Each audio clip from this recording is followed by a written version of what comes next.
Hello everyone, আসসালামু আলাইকুম। আশা করি আপনারা ভালো আছেন। আমিও আল্লাহর রহমতে ভালোই আছি।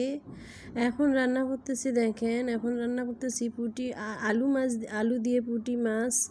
তাই এখন দেখেন আমি এর মধ্যে প্রথমে তেল দিয়েছি, তারপরে হলুদ মরিচের গুঁড়ো দিলাম, লবণ, কাঁচামরিচ, পেঁয়াজ সব কিছু দিয়ে হাতে মেখে ভালো করে হাত দিয়ে মতলি করে মানে পেঁয়াজের রস, মরিচের বিচি সব বের করলাম। এখন হাত দিয়ে মাখবো, এভাবে তলুপুর করে মাখবো যাতে এটার হলুদের রং তেলটা এর মধ্যে আলুর মধ্যে লেগে থাকে।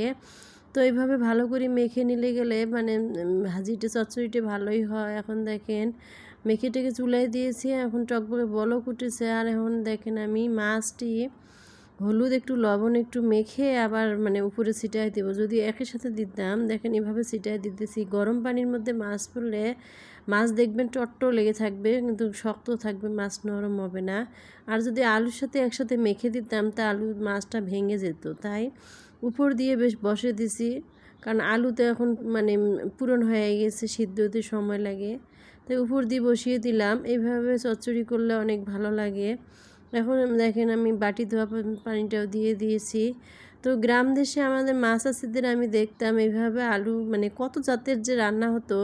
তো এক রকম এক রকম করে যেদিন যেটা বুদ্ধি খাটিয়ে রান্না করতো সেদিন সেটা ভালোই লাগতো, অনেক মজার হইতো। আমি আমার মা চাচিদের কাছে এই রান্নাটা শিখেছি যে মাছটা পরে এইভাবে দিলেই ভালো লাগে। কারণ দুই ধরনের রান্না করা যায়, ওভাবে মেখে দিলেও হয়, এইভাবে দিলেও হয়।